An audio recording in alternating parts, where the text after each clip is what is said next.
भाई ने सवाल पूछा, मेरा मैदा ख़राब है। मेरे मोहतरम भाइयों, मैदे ख़राब हो तो ज़िंदगी में कभी मैदे की दवाई नहीं खानी, ज़िंदगी में कभी मैदे की दवाई। सबसे पहले मैं आपको आसान हल बताता हूँ, मैदा ख़राब हो जाए तो इसके लिए कोई दवाई चाहिए ही नहीं। क्या चाहिए इसके लिए? मेरे मोहतरम भाइयों, मैदा ख़राब है तो सबसे पहले मैदे को धो, सबसे पहले मैदे को करना चाहिए, वॉश करना चाहिए। देखो, हमने सारी ज़िंदगी सुना खाना खाने से पहले हाथ धोने चाहिए, खाना खाने से पहले। अच्छा, कभी ये भी सुना खाना खाने से पहले मैदा धोना चाहिए? सुना कभी? पता है क्यों नहीं सुना? क्योंकि हमने कभी इस्लाम को इतनी डेप्थ में पढ़ा ही नहीं। नबी सल्लल्लाहु अलैहि वसल्लम ने फरमाया, इंसान जितने बर्तनों को भरता है उसमें सबसे बुरा बर्तन उसका पेट। इंसान जितने बर्तनों को भरता है उसमें सबसे बुरा क्या है?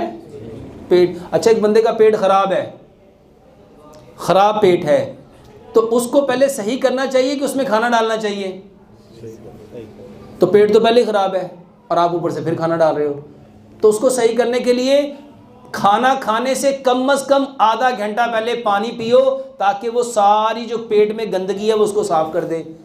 और किसी भी चीज़ को साफ़ करने के लिए हमने क्या रखा हुआ है? पानी। पानी है ना, तो खाने से पहले क्या करना चाहिए? पानी पीना चाहिए। तो खाने से कम आधा घंटा पहले पानी पियो। अच्छा, जब आप खाने से आधा घंटा पहले पानी पियोगे, बताओ पेट साफ होगा कि नहीं होगा? उसकी तेज़ाबियत, उसकी गंदगी, उसका कचरा मचरा कुछ ना कुछ निकलेगा कि नहीं निकलेगा? तो पहला काम ये करो। दूसरा काम, अपने दांतों को देखो। दांत कितने हैं?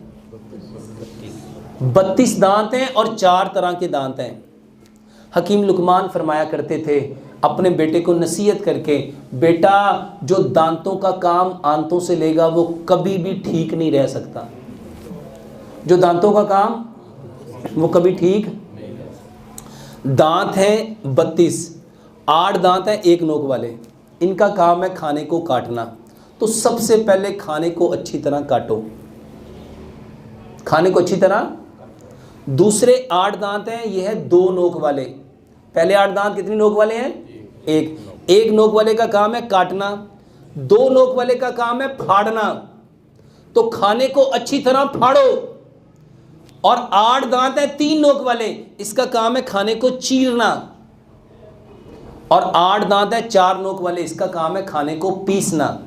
तो दांतों का काम क्या हुआ? खाने को काटना, फाड़ना, चीरना, पीसना। मेरे मोहतरम भाइयों, ये कब होना था? जब खाना बार बार दांतों के नीचे आता। एक लुकमे को 32 बार चबाओ। एक लुकमे को, भाई साहब, जो बंदा एक लुकमे को 32 बार चबाएगा, बताओ उसका खाना क्या बन जाएगा? अच्छा, हमारी बदकिस्मती है, हर बंदा पता ही कहता है, ओ डॉक्टर साहब हम तो खाना इतनी तेज़ी से खाते हैं। अच्छा, ज़रा कुरान से जानो, तेज़ी का काम किसका है? तेज़ी का काम किसका है? तेज़ी का काम किसका है? और खाने के वक्त हम सब कौन होते हैं?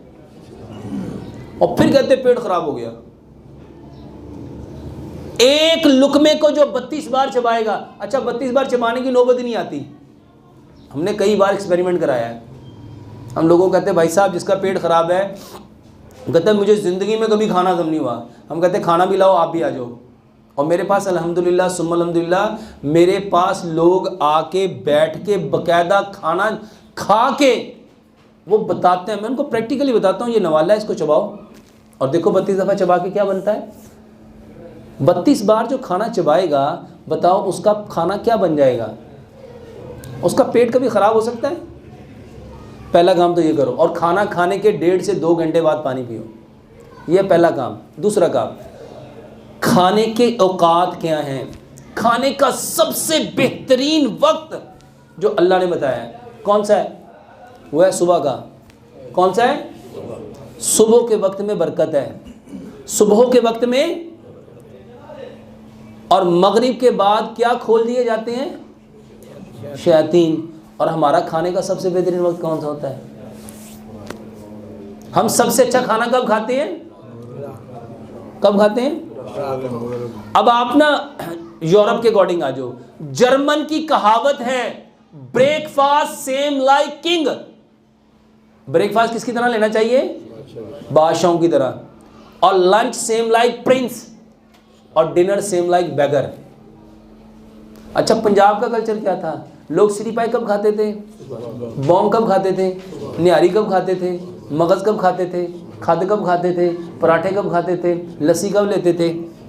और मेरे मोहतरम भाइयों, मैं आपको दुनिया की सबसे जो बिल्कुल यूँ समझ लो वो खुराक जो आपको सबसे ज़्यादा बीमार करती है, वो है डबल रोटी, वो है। और माशाल्लाह यहाँ पे सारे बड़े फ़ख्र से कहते हैं हम तो स्लाइस और अंडा लेते हैं, और कितने अपने आप को एजुकेटेड समझते हैं। वो एजुकेटेड स्टूपिड हैं।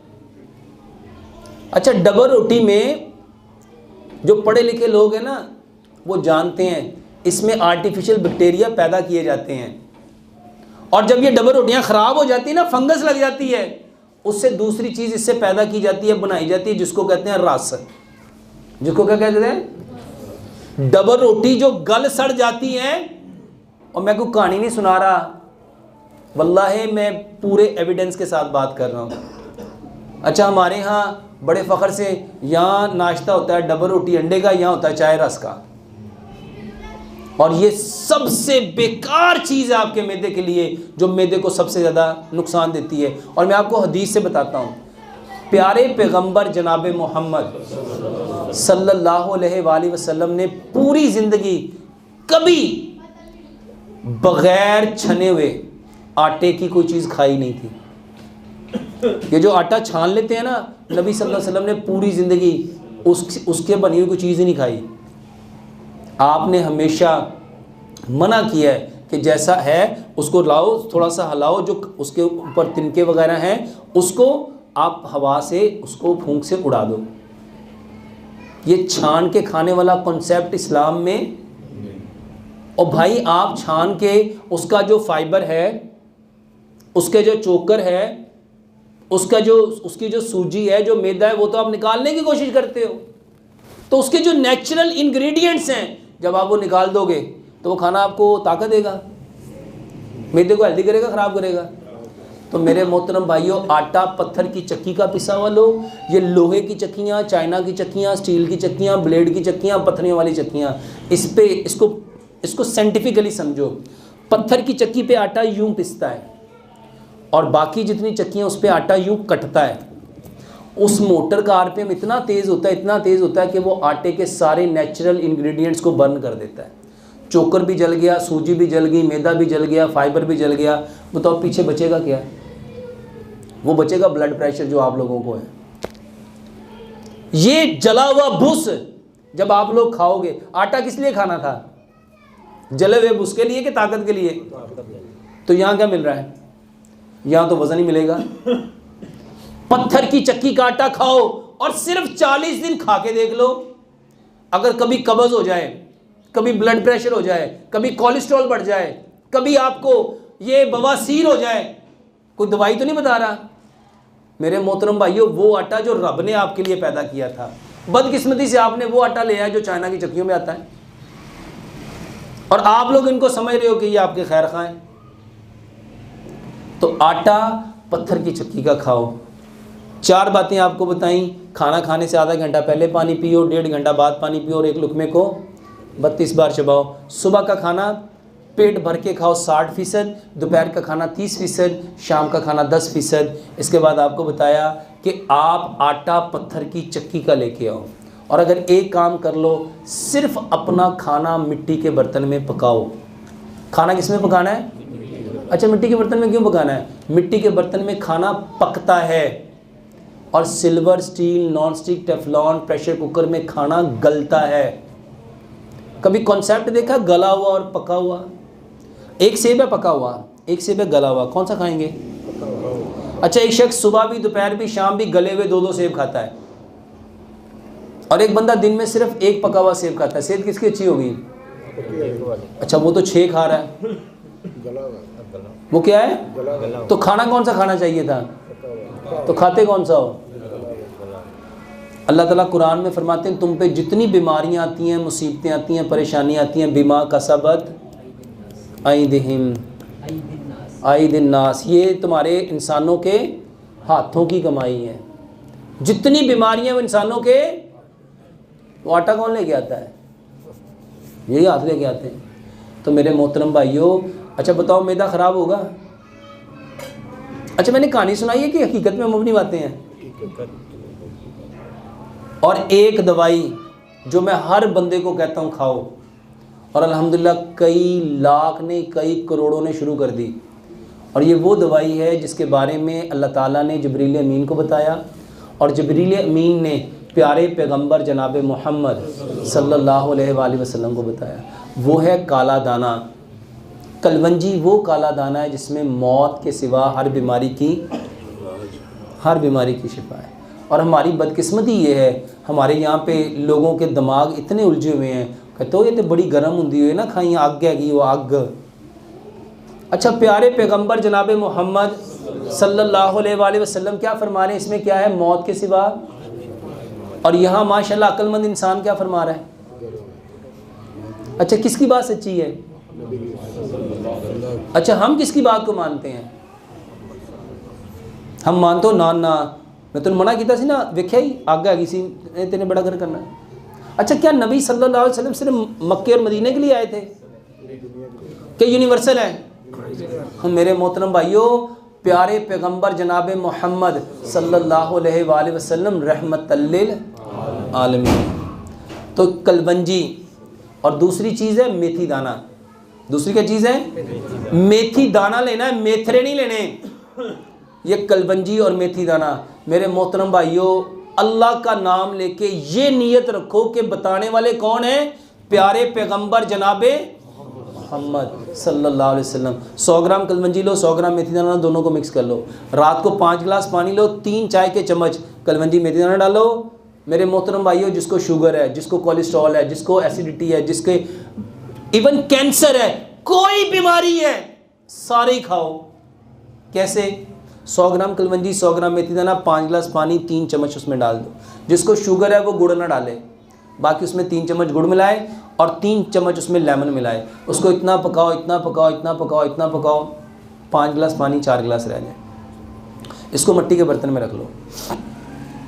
अगर इसमें आपको तेज़ाबियत ज़्यादा है, आपको कब्ज़ ज़्यादा है, आपको बवासीर ज़्यादा है, या फेस्चूला है, जिसके पेट ख़राब हैं, तो वो इसमें क्या करें? एक छोटा सा खीरा, एक छोटी सी गाजर, 2 इंच का टुकड़ा अदरक का, 2-3 टानियाँ सब्ज़ धनिया की, 2-3 टानियाँ पुदीने की, उसके अंदर डाल लें। इस पानी को सारी रात पड़ा रहने दो। 1.25 गिलास सुबह, 1.25 दोपहर, 1.25 शाम, खाने से आधा घंटा पहले अपने मैदे को इससे साफ़ करो। यकीन जानो, ये जोड़ों का दर्द, ये बवासीर, ये कब्ज़, ये गैस, ये गैंठिया, ये जिसको आप लोग कहते हो ब्लड प्रेशर, जिसको आप कहते हो कोलेस्ट्रॉल, जिसको आप लोग कहते हो कैंसर, सिर्फ 45 दिन ये पी के देख लो, फ़र्क ना पड़े तो फिर क्या ना।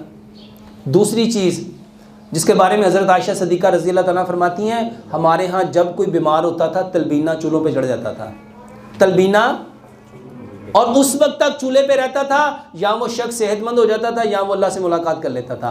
तलबीना किसे कहते हैं? जौ का दलिया, जौ का दलिया। मैं उसमें कुछ चीज़ें ऐड करने को कहता हूँ अपने इस इलाके के हिसाब से। आप उसको गुड़ में बनाओ, दूध में बनाओ, और अगर किसी को दूध सूट नहीं करता वो उसको पानी में बना ले, और अगर किसी को शुगर है वो उसमें गुड़ ना मिलाए, बल्कि उसके साथ ये जो चीज़ें बताने लगा हूँ, 2-3 बादाम लो, 2-3 काजू लो, 2-3 पिस्ते लो, 2-3 अखरोट लो, आधी चाय की चम्मच सौंफ, आधी चाय की चम्मच सफ़ेद तिल, आधी चाय की चम्मच चारों मगज़ डालो। इसको कूट लो। इसको कूटना है, ग्राइंड नहीं करना। इसको कूट के जब जौ का दलिया पक रहा उसके अंदर डाल दो, ताकि ये अच्छी तरह उसमें पक जाए। और उसके बाद कोई से सीजनल फ्रूट ले लो, जैसे केला है, जैसे सेब है, जैसे अमरूद है, जैसे चीकू है, जैसे कीवी है, और इसके साथ पपीते के 2-4 चम्मच ले लो, अनार के 2-4 चम्मच ले लो, अंगूर के 2-4 चम्मच ले लो, 2-4 खजूरें ले लो। इन सारी चीज़ों को ग्राइंड करके इसका शेक बना लो, इसकी मूसली बना लो, और जौ का दलिया जो पका है उसको चूल्हे से नीचे उतारो और ये सारे फल उसके अंदर डाल दो, इसको मिक्स कर लो। मेरे मोहतरम भाइयों, जितने लोग कहते हैं मुझे ये कमज़ोरी, ये कमज़ोरी, ये कमज़ोरी, ये कमज़ोरी, ये कमज़ोरी, सिर्फ ये तलबीना खाओ। कैसे खाना है इसको? मेरे मोहतरम भाइयों, पेट भर के नहीं खाना, क्योंकि प्यारे पैगंबर जनाब मोहम्मद सल्लल्लाहु अलैहि वसल्लम फरमाया करते थे, मोमिन एक आंत खाता है, मोमिन, और काफिर इसको कम से कम खाओ। और साइंस कहती है, बल्कि हकीम लुकमान की आपको एक बात बताता हूँ, हकीम लुकमान कहते हैं कम खाना इंसान खाता है, कम खाना, और ज़्यादा खाना इंसान को खाता है, ज़्यादा खाना। और आज बताओ खाना किसको खा रहा है? क्या इंसान खाना खा रहा है या इंसान को खाना खा रहा है? मेरे मोहतरम भाइयों, इस तलबीना के 3 हिस्से करो, सुबह दोपहर शाम, खाने के बाद इसको मीठे के तौर पे लो, बेहतरीन इलाज है। यहाँ कोई भाई सवाल पूछना चाह रहे हैं?